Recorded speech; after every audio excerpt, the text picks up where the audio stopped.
Welcome to WitchLit, a place to talk about the craft of writing and writing the craft. I'm your host, Victoria Raschke, author, publisher, witch, and nosy Scorpio. WitchLit is brought to you by 1000 Volt Press, a family-owned independent publisher established to produce the books we want to see in the world.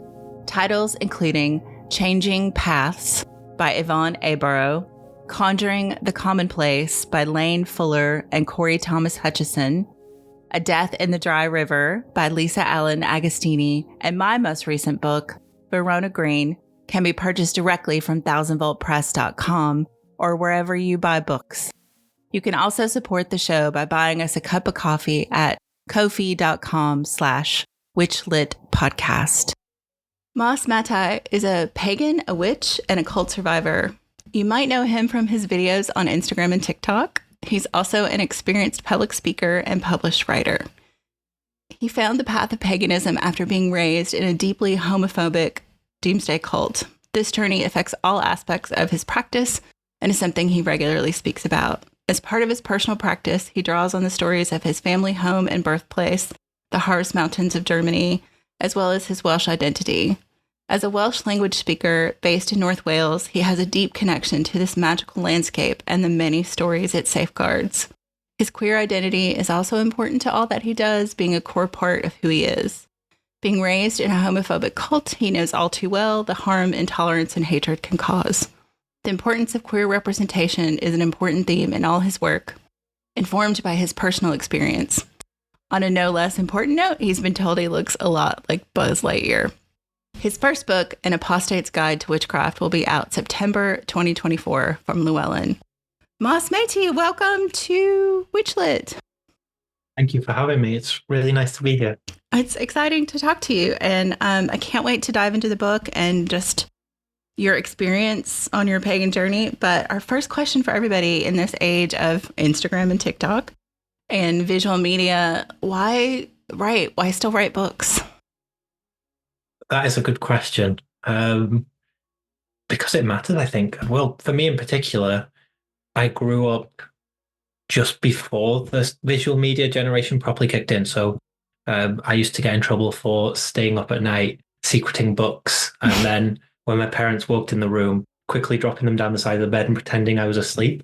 So ended up, I don't have many books left from my childhood because all the covers ended up getting ruined from being in a pile down the side of the bed and bending in all manner of ways.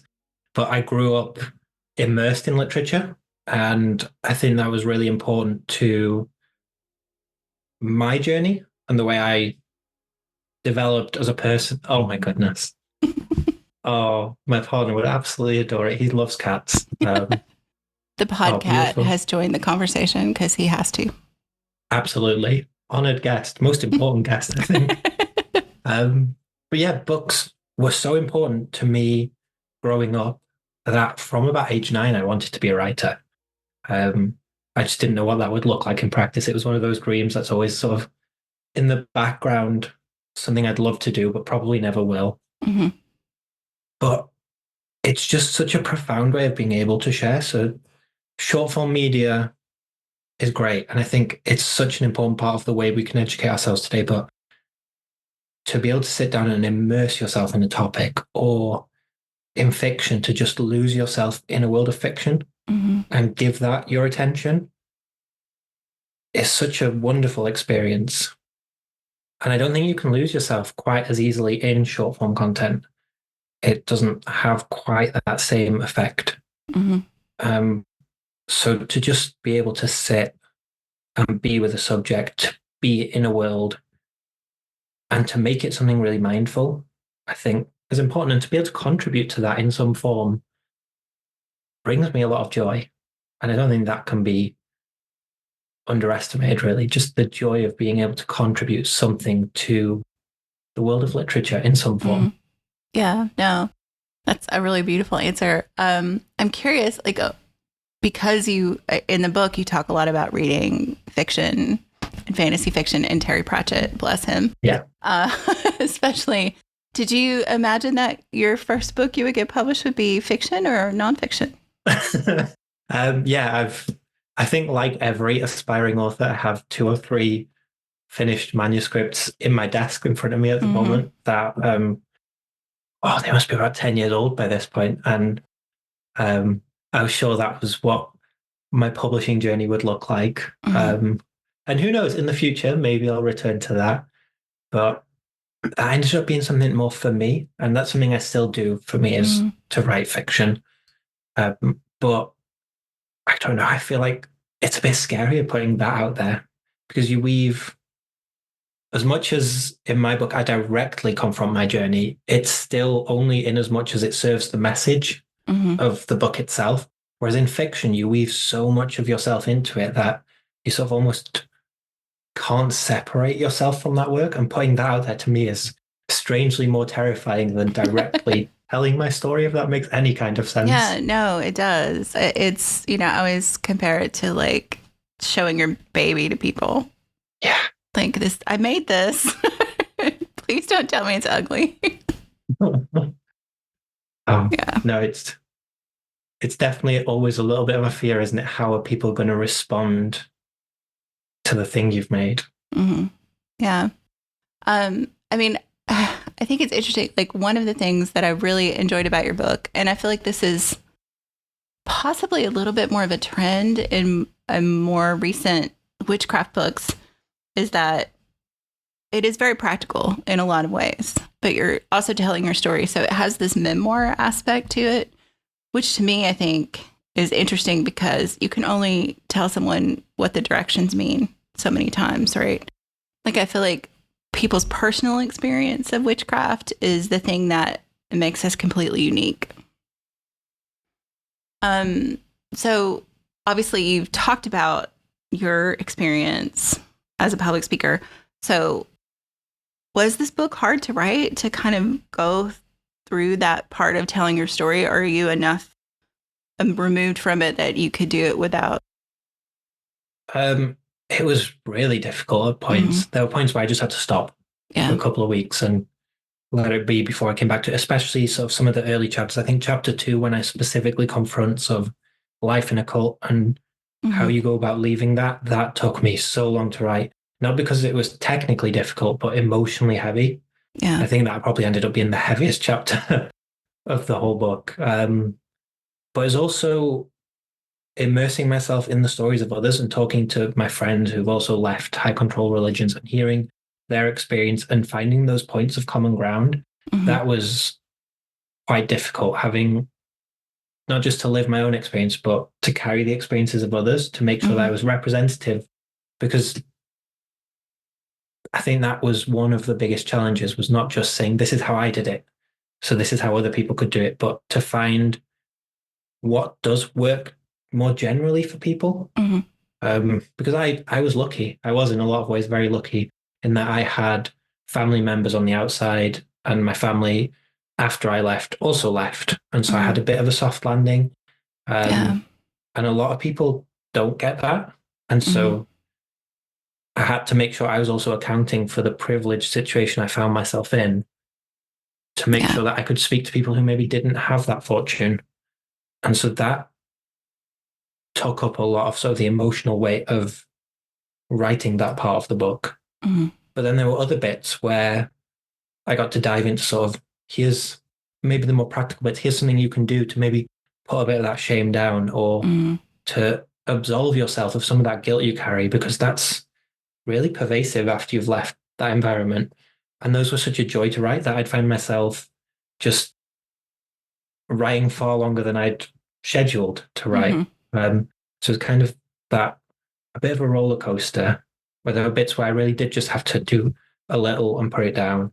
And there were other bits where it just carried me through, and I got to celebrate the joy of it. And hopefully the end result has ended up being more of a celebration of joy, with the heavy aspects there to illustrate how joyous paganism can be, than something that's heavy throughout, because that's something I wanted to avoid as best I could. Yeah, I mean, I think, like you said, there are parts that can be heavy, but you always come back to, but this is where I am now. And this is where, if you are in this situation, this is where you can be too, by example, I guess. So yeah, it definitely ends on a very joyful note, I think, too. So like, even as a reader, like when people get the opportunity to read this book, like there are parts that I was just like heartbroken for you in the moment of reading, of just the experience. But then you do follow it up with like, here's this practical way to like use, you know, your new path to find joy out of that situation. So yeah, I think I never felt like I have to put the book down and walk away. So, because I always knew there were, like, once you set it up the first time, you got to know as a reader, like you trust you to like, yeah, this is going to be a heavy part, but there's more, I promise. So yeah. So this is maybe a weird question because your book hasn't even come out yet, but I was just thinking like, because you know, in your bio, it mentions, you know, your Welsh and your German ancestry and how you weave that into your work. Like, I think what this book did was whet my appetite for you to talk about more of that. Oh, that's very good to know. That's exciting. There are things on the radar for the future, but I can't talk about in too much depth just yet. Yeah, of course. But there are definitely a handful of projects that are coming up. Mm-hmm. Because like I say, I adore writing. It's the joy of writing to me is the biggest part of this. Mm-hmm. And so to be able to sit with the subject and really just dig into it. So in particular, my German heritage, I was born in Germany. I lived there for a huge part of my childhood. My first language was German. My dad's German. My mum's from Wales. And so to be able to explore those things I was raised with in greater depth in the future is something I'm really excited to do. Mm-hmm.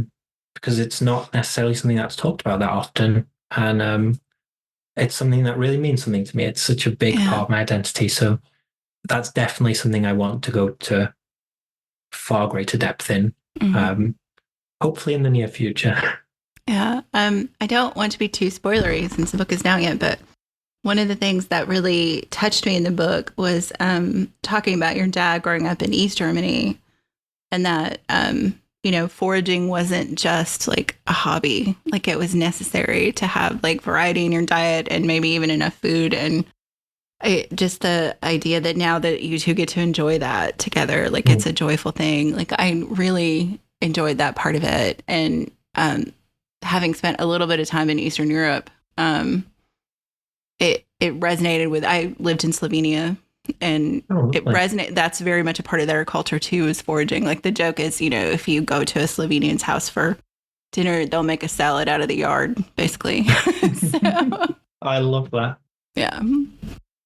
But yeah, no, that part was just fascinating to me. So I feel like there's so many avenues to go from this book. So I'm excited to see what comes next for you. The other thing I wanted to ask you about, in the book, you talk a lot about the community that you found and then built for yourself with first going to the pub moots and then, you know, co-founding this tradition of the Red Serpent in with your coven mates.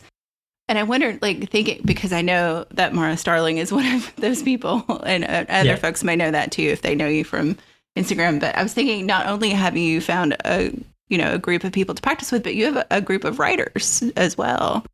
And I kind of want to ask how you all support each other in that, because you've all been very busy writing and publishing books. Yeah, it's really nice actually, because one thing that's really helpful is having access to research material.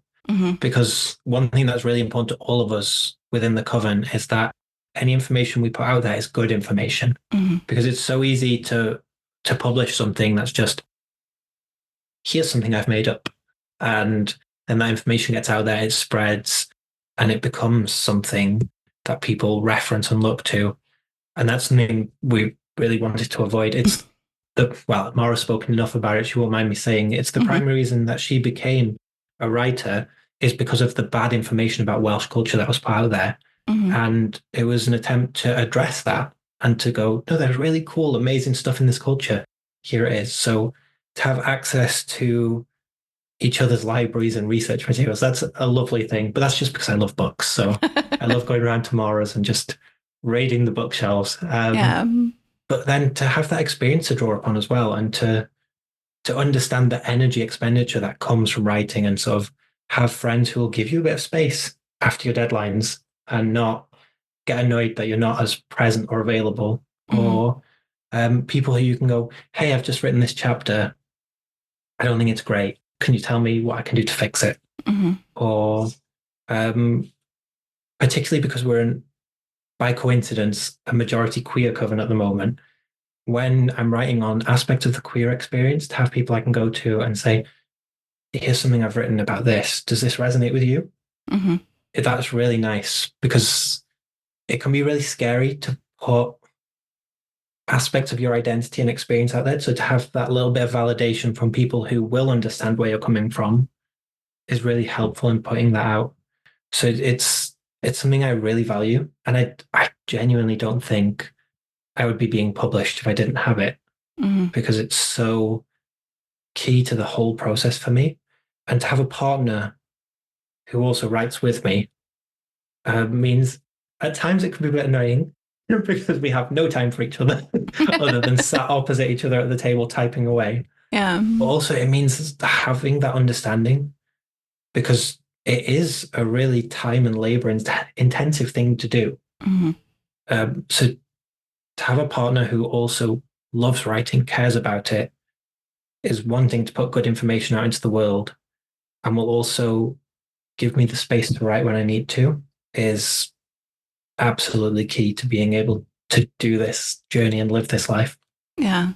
And I think it's so nice to, one, to have someone who understands what writing is like, because you do kind of disappear when you're deep in it, but also just to have other people to go, yeah, you're not losing your mind. You're not, this is what writing is like. Sometimes it works and sometimes it's hard. And sometimes, you just need to go, okay, I can't look at this anymore. Can you tell me why this is not working? Can you see something in this I'm not seeing?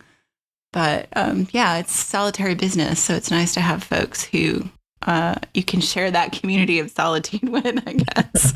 Yeah, it's a beautiful paradox. Yeah. No, it's a good thing. I mean, when, not that people come to me often for writing advice, but when they do, I always say,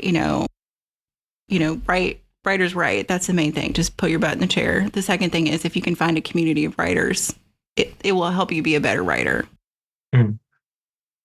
It's having those people as well that you trust to give you feedback, and that they know you'll take it as it's intended. Because I think sometimes that can be a really scary thing, and it's something I value in the people I trust in my circle, is that they will offer me honest feedback. Yeah. Because if you're not open to it and you react defensively to feedback, you're not going to get much of it going forward. But it also makes it really scary for other people to offer when you ask.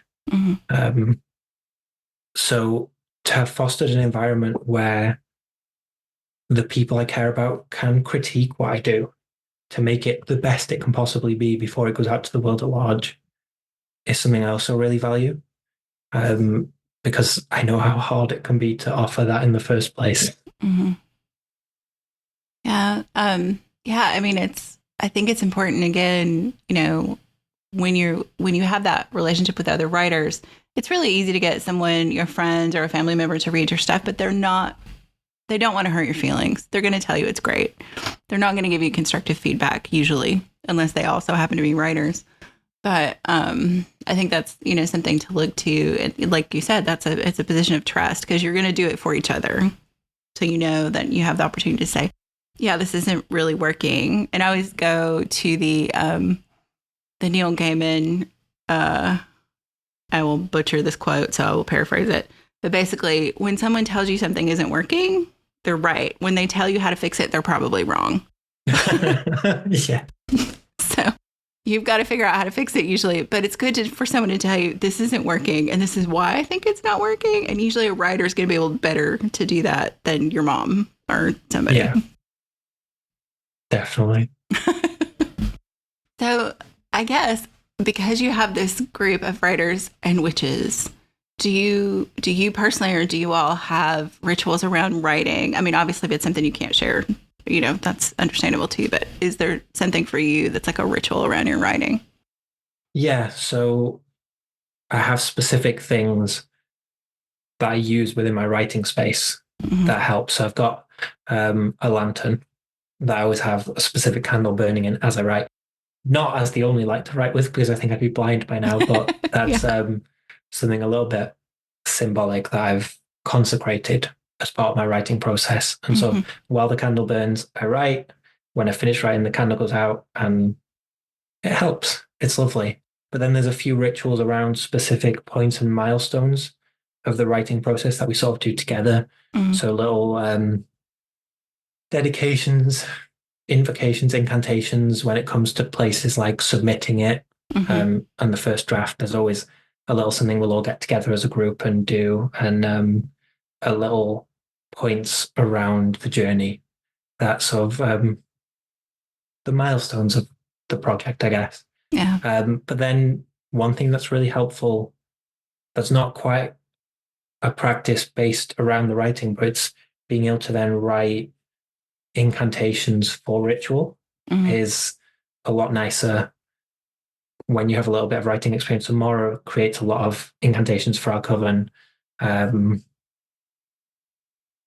can't even remember the form of it, but it's the Shakespearean form that the witches speak in and all the magical creatures. So taking cues from literature to create incantations and invocations is really fun.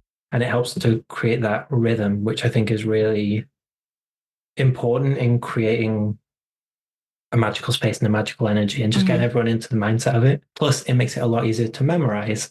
Yeah. So while that's not sort of directly related to writing, it's a nice way of bringing literature and the written word into ritual indirectly a little bit. Yeah, no, I love that. And I love drawing from literature personally too. So I appreciate that. I feel like, as much as like, things from grimoires and other people's spells and things like that, literature has its own egregore for me. Yeah. So like you're kind of drawing on that too when you are inspired by that for ritual and spells and things. So yeah, no, I love that. Since you brought up submitting, I wanted to ask you, like, what was this process like for you? Because I mean, like, again, you're in this community of writers. So what was submitting your book like? Terrifying, to be honest. Especially because it is quite vulnerable and raw in places. And I didn't want to take that out either. I wanted to be very honest and authentic in my experience. The key thing for me was if that can touch someone else and help them stuck in that experience, I need to be vulnerable and I need to be honest and I need to be warts and all, essentially. So submitting that to someone else outside of my circle, so my editor in the first instance, was terrifying to go, okay, here I am. This is me being that vulnerable self and someone I don't really know is going to read it. That took some doing. Yeah. But at the same time as well, I was at university when I submitted it. And it was assessment period because I'm really good at planning and I have ADHD. So deadlines were really fun. So I remember the week of the submission was just chaos. So that I think helped because it was like, I've got to get it all done. I've got to get it all done. I've got to click send. And I almost think if I didn't have that pressure, I'd have got stuck on that send button for a lot longer than I did. Yeah. Oh, no, that totally makes sense. Yeah. Well, and I really admire people who write books for publication in the midst of their higher education. Like, to me, that's a lot. It was not a clever idea. Yeah. Are you finished with university now? Or are you done? Or yeah, just finished. Oh, congratulations. Oh, thank you. Yeah. I don't have my results yet, but we will see. An accomplishment to finish either way. Yeah. So, yeah. So now that you're kind of on the cusp of the book coming out, what has that process been like for you? It's surreal in a way. It kind of feels like limbo at the moment where everything's happening, but nothing's happening. It's a lot of talking to people, going to events, doing things, and sort of talking about the project, but the bubble hasn't popped yet. Yeah. And it's lovely because it feels quite relaxed in a way. And there's not the pressure of having to be like, have one of my books just yet. You can pre-order Also, it. true, which is great. If you want to pre-order, please do. But it's quite nice to have the limbo between the rush of writing it and the rush of it being out and having to go to launch events and doing that kind of stuff. And just to focus on being silly online and doing videos and little TikToks and Instagrams and things, which I enjoy because my little ADHD brain delights in it. And I think it'll be about a month before it comes out. That's when the bubble will probably pop and I'll be like, oh no, I have to do 1,000,001 things to make sure this launch goes as well as possible and to make sure that anyone who could be helped by this project knows it exists. But for now, it's very much, it's not out yet. That's in the future, far away. And I'm just going to keep doing my silly little videos and I'm going to talk to people about it and make sure people know it exists, but I don't have to worry too much yet. Which, yeah, my silly ADHD brain won't let me believe in it until it's imminent. Yeah, no, that totally makes sense. And I think I mentioned in our correspondence before trying to set up recording time that like I've so enjoyed your videos with you and your partner. It's such great. It's just such a lovely, like, I mean, witchcraft can be serious business, but it should also be fun. And I love that you all really play into that fun aspect of it. Yeah, absolutely. One of my favorite pieces of pagan liturgy of all time. In fact, I've got it here, so I can read it directly. The Charge of the Goddess by Doreen Valiente, where there's a line in it that I live by. Let me find it exactly. Let my worship be with the heart that rejoiceth, for behold, all acts of love and pleasure are my rituals, and therefore let there be beauty and strength, power and compassion, honor and humility, mirth and reverence within you. And it's that last little bit, mirth and reverence within you. You've got these two opposing character values that you have to embody to worship, to do ritual, to invoke magic, really. And I think sometimes people get so caught up on the reverence part of it, they forget the mirth. And to me, witchcraft is all about joy. And joy can be reverent, joy can be serious, but above all, joy is joyous. And enchantment is so key to magic, but it's not just magic, I don't think. Enchantment and joy are the things that are going to make people want to do paganism, that are going to make people want to do witchcraft. And ultimately, they're going to make people want to protect the environment and treasure the planet that we live on. You're not going to sit someone down, give them a 3-hour lecture on why the earth matters. You're going to take them out and get them to dance under trees and build a relationship with them, to care about the grass, to care about the air, and to find joy in it. And once people find joy in that, they're going to want to keep it safe. And so while protecting the environment is an incredibly serious thing, one of the big keys to doing that is joy and enchantment. And so I don't really believe that mirth and reverence are opposing values. I think they exist in exactly the same space and can be embodied in the same space. And if we want our path to be taken seriously, to me, one of the absolute key ways to do that is show people the joy that's in it. Because if you can find a true reason why you want to walk this path, then you will find any way to do it. But if you don't find that how, you'll leave it behind. And one of the most powerful reasons to me to do it is joy. That's why it's a big theme in my book, because once you find that joy, you'll never leave the path. It's something you'll want to do for yourself. No one will ever force you. And if you want to step away, that's completely fine. No one's going to stop you. But if you're loving it, if you're finding deep joy and enchantment in it, then it will be fulfilling to you. And it will be a path that satisfies that spiritual need you have. So I love making silly little videos and I love doing silly little things because it's just a moment to celebrate and honor that joy, a little ritual of joy. And while it's performative, because everything online is, there's this, it's not true ritual. It's still just a moment to go, look how fun this can be.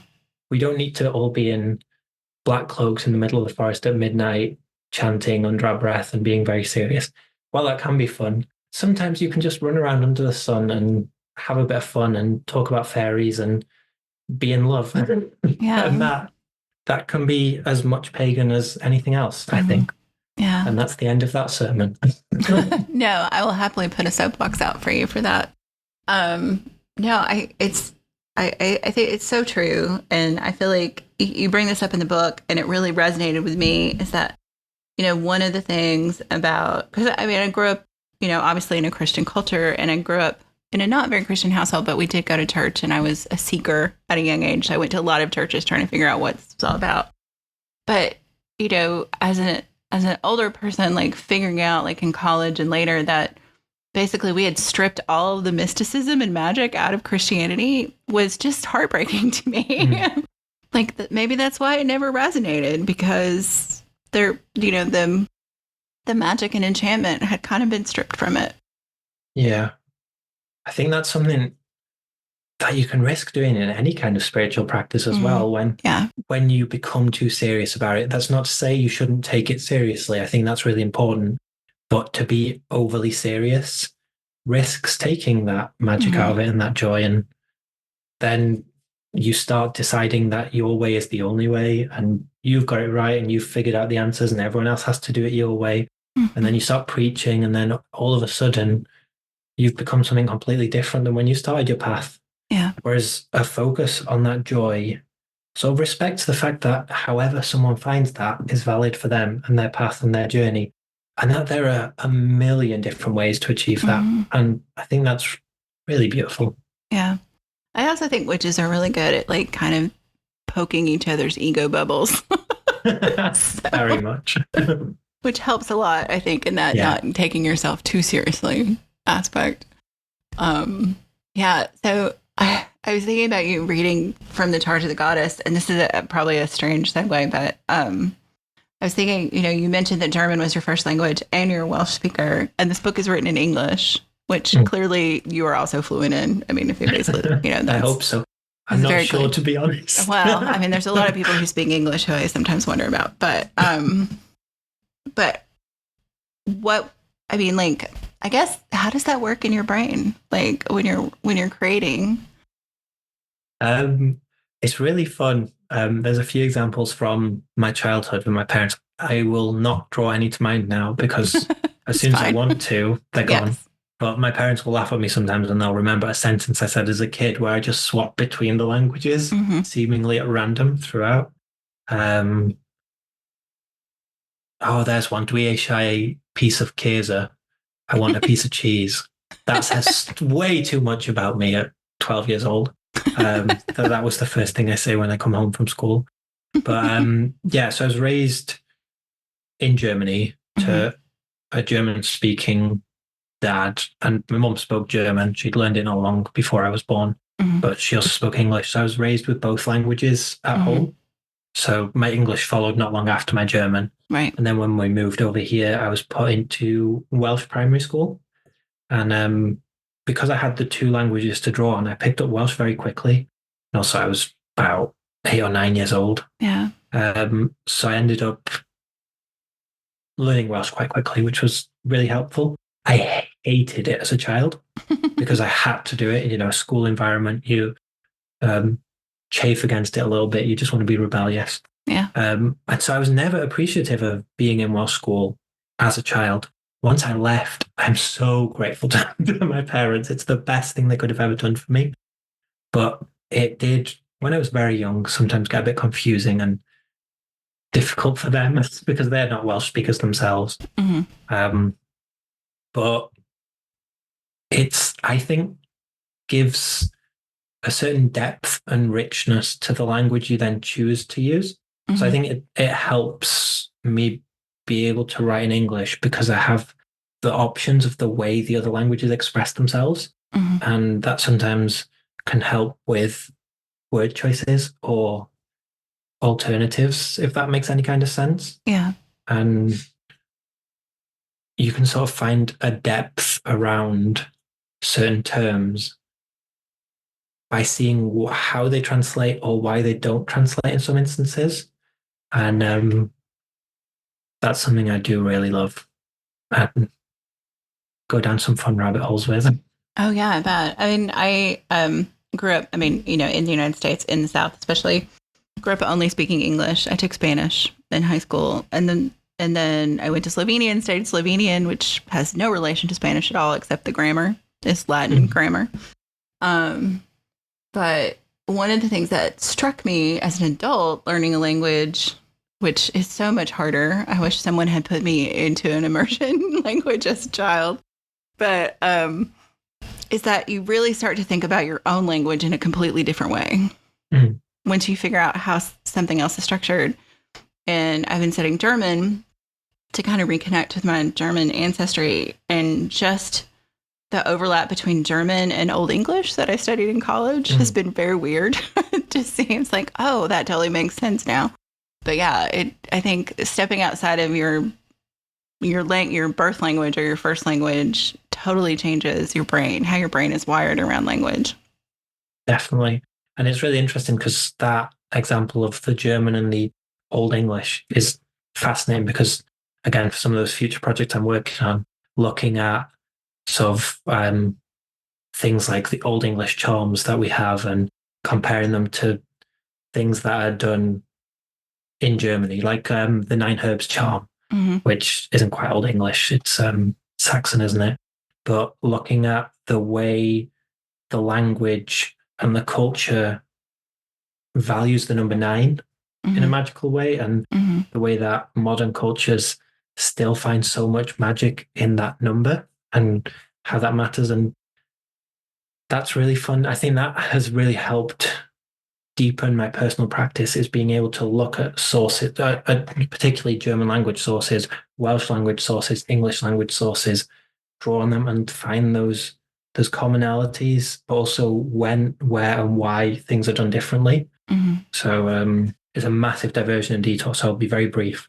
But a fun little example is that you've got a type of fairy in Germany called a kobold, quite famous worldwide, that is often found in mines in the folklore. So you'll find a kobold knocking in the mines, being blamed for cave-ins, being a bit malicious, mischievous, dangerous to the miners. But then in Wales, you have a type of fairy called a coblin, or coblini in plural, also found in mines, knocks, but they're benevolent in Wales. They knock on ore to let the miners know where the good ore veins are. So you follow the sound of the coblins. And so you've got these two extremely similar concepts, these two extremely similar entities, but they express themselves almost as the polar opposites. And being able to look at both and approach the sources for both in the original languages and see they both exist and why they might be different is just fascinating. I mean, we'll never have a true answer, but it's just fun to sit with and think about. Yeah. I mean, I really think if I had, a different timeline, I would have been a linguist, because I'm so fascinated by those kind of things and how it translates, when you're looking at like broader European culture into Europe, into this idea of Proto-Indo-European, and how that also plays into like the pantheons of different cultures in Europe, and how those overlap and sometimes intersect. Like you said, in one culture it will be this way and in the other culture it will be opposite, even though the names may relate through this Proto-Indo-European stance or something. It's just fascinating. Oh, I do love it. It's it's fascinating. I could read about it for days. Yes. Yeah, that is a deep, deep rabbit hole to go down. So I guess one of the things I wanted to ask specifically for you, and something I ask a lot of folks on the show, is kind of at the end of the day, when someone finishes your book, this first book, I'm going to say first, not assuming there are going to be many more. Without giving too much away, I can categorically say it will be the first. Good. What do you really hope people walk away from when they're done reading the book? Hopefully that paganism can be a path of joy, that it's an option that's open to people who want to find a joyous and enchanting spiritual expression, that there are no hard and fast rules. There's no guidebook you have to follow exactly, that it's a path that allows a deep, fulfilling and meaningful self-expression.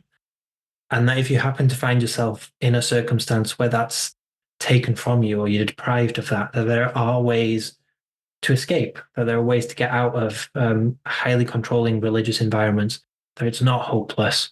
Because one of the big lies that people are told in those environments, that everyone outside their belief system is deeply unhappy, and that you're then blocked from seeing that. So you just believe it. You believe your way is the only way, and everyone who doesn't do it that way is tragically lost and unhappy.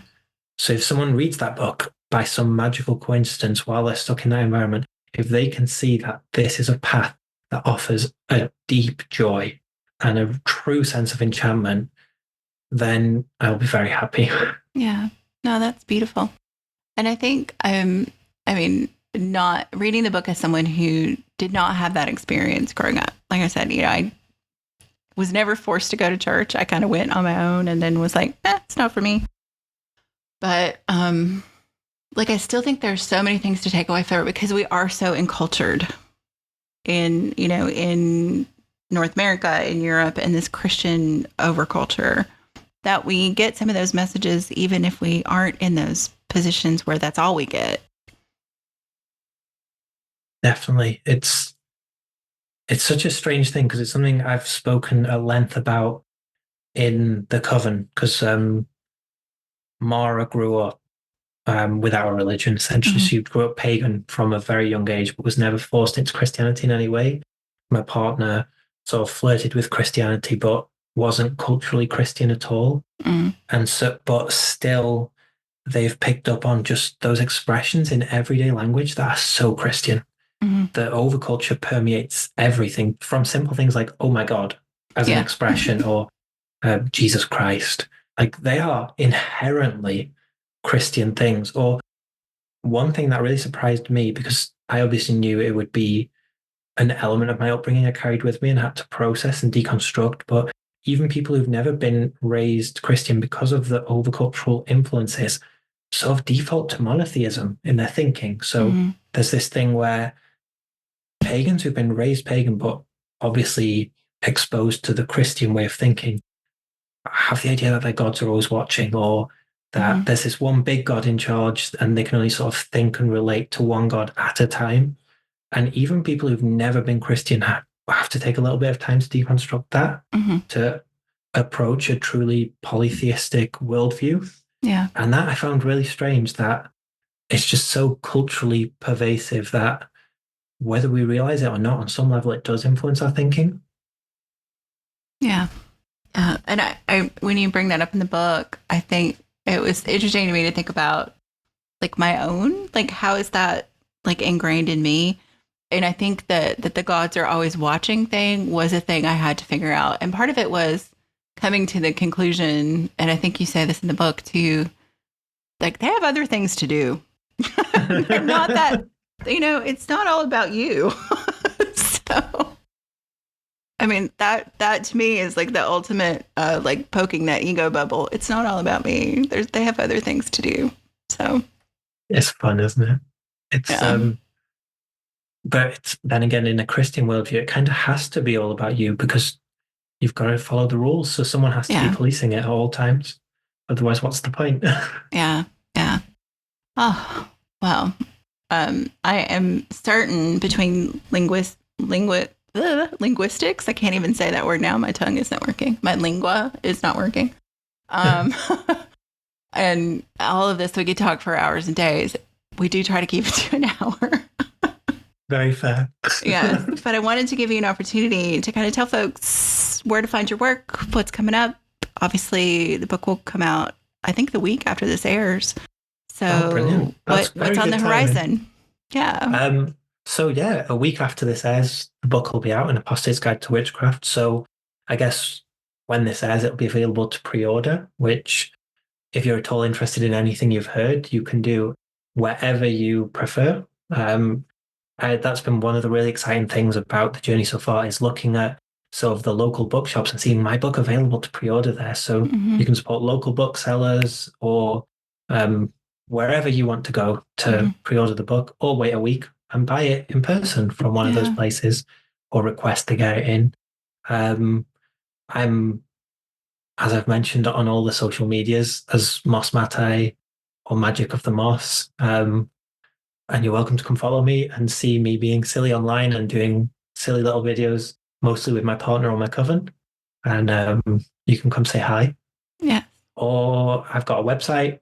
I'm all over the place online. If you're in the UK, I try and get to as many events as I can. And so hopefully I can meet you in person as well. And maybe one day I'll be out over in the US too. But the main thing is my book will be out very soon, if you can hear my voice right now. And it would be lovely if you got a copy. Yeah. And I having read it and experienced it, I would definitely say yes, go pick it up.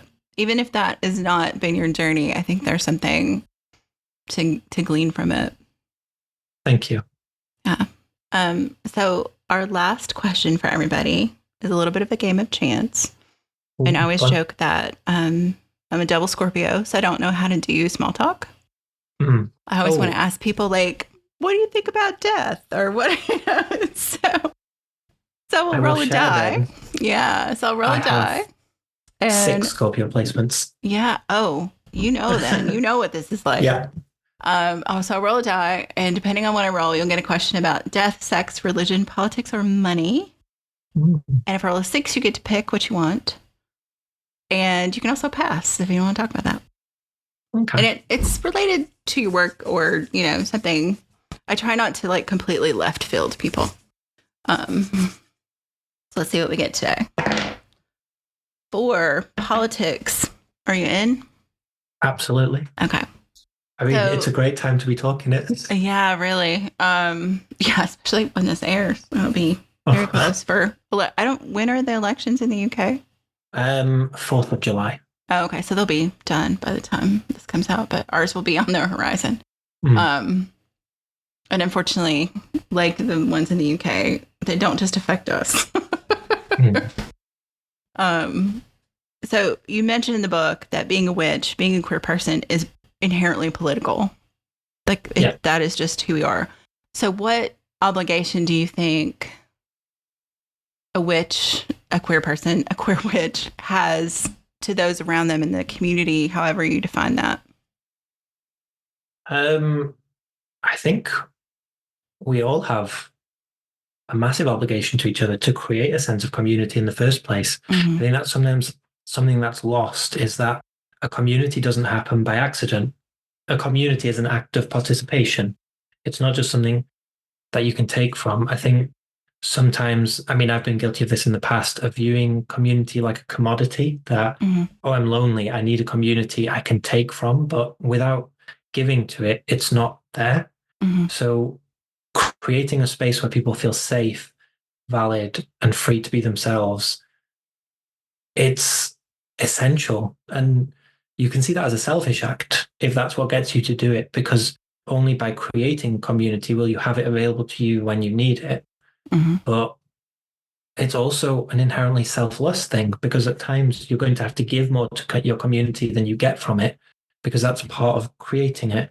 So creating those spaces where people feel safe, sometimes that's going to be an act of personal sacrifice, but sometimes it's going to be the thing that lifts you up when you're at a point where you have nothing to give. So particularly in a world where it's so easy to feel hopeless and to feel unsafe when there are people coming for not particularly, but everyone's rights seem under threat. The queer community on the whole is being subject to incredible levels of homophobia, of transphobia, of every person being targeted because of their identity and made to feel unsafe. I mean, just online, making silly little videos with my partner, the amount of hate comments I get on any video is incredible. But the beautiful thing about it is I can then turn around to my community and go, hey, I've had this horrible experience. Can you hold me for a moment? And they do. But that also puts the obligation on me when someone else is suffering to have the space to hold them. Because if I can't do that, the community is not there for me when I need it as well. So community is an act of collaboration, and it's something you give to. If community is just something you take from, there's nothing left at the end of the day. So it's that negotiation, that give and take. But it also means that we're then obligated to take a stand for one another. But even without that obligation, we should just take a stand for one another. But if that's not enough, you're obligated. It's the conversation I have a lot in the Coven that, particularly with transphobia on the rise to such an extent, as queer individuals, that's something we should all resist and stand up to. But there are a lot of, I hope it's not a lot, but it seems to be a lot sometimes when you look online and you see people posting on these various places, a lot of gay people who will side with transphobes and against their own community. And you want to scream sometimes and say, well, who are they going to come for next? You're not safe just because you're siding with the oppressive, loud voices at the moment. And you want these people to take a stand out of self-interest, out of going, okay, well, no, I need to speak up for people who are being marginalized because I'll be marginalized next and there'll be no one to stand for me. But that should not be the motivation in community. It's not about that selfishness. Even sometimes you just want people to be selfish to get them to care about the people they should care about and to hold the people who are suffering and struggling. But community is not about selfishness and self-interest. It's about creating something that we all collectively benefit from to keep that hate out and to support one another, I think. Oh, no, I totally agree. I mean, I think about here, the right has really adopted this just transphobic agenda as a wedge issue because they got what they wanted on abortion. So now they're going to talk about trans people.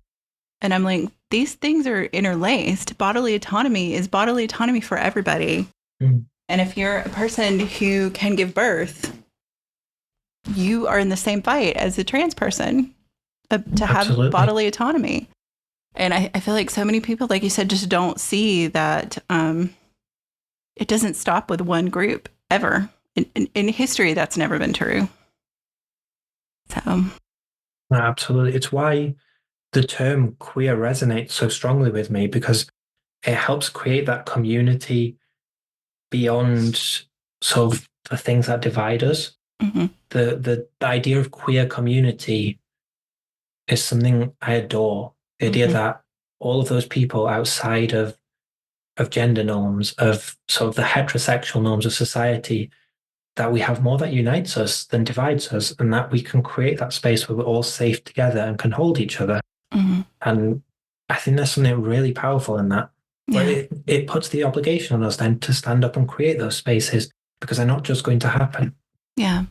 And when you were talking about that book, it really resonated with me because I think, you know, as an invisible bi person, like that's always felt like I never felt like I was bi enough or gay enough or whatever to really be part of the community. And I feel like queer makes a bigger umbrella. Yeah, absolutely. And you don't have to have like a label slapped on you to say, yes, this is who I am. You can have this bigger picture because you don't have to. You don't have to fit in a particular drawer to be under the umbrella. I'm mixing my metaphors here, but it works though. Yeah, it's lovely. But yeah, I really appreciated that in the book too, about why, you know, despite, and I think this is especially true of, you know, probably people in my generation, you know, in their 40s and 50s, and then people older than me, that queer was such a barbed, you know, epithet used against LGBTQ plus people that it's hard to, for some people, it's hard to adopt that word, I think. And I try to be respectful of that. Yeah, no, I but totally to me, agree. It opened a door in a way that just, you know, was really helpful. So, yeah, no, I'd say I've had exactly the same experience. Yeah. No, I'm sure we could talk about these things forever. Absolutely. Yeah. But I so appreciate your time and your thoughtfulness and your joy and sharing all of that with me and with everybody who's listening. And I hope that people will take that energy and go buy your book. I hope so. But no, thank you so much for having me. It's been really, really lovely. It's been nice to talk about the book and nice to talk about just things around it as well, and writing and joy. Yeah. That's a nice way to sum it up. Great. WitchLit is a production of Thousand Volt Press and is edited by Julian Rashke. Our intro music is Cosmic Glow by Andrew Kay, and our outro music is Voices by Alexander Shinekar. Transcripts and all our previous episodes are available at witchlitpod.com, and you can follow us on Instagram at witchlitpod. Please help other witches find us by leaving a rating or review wherever you listen to podcasts. Thank you for listening to and reading WitchLit.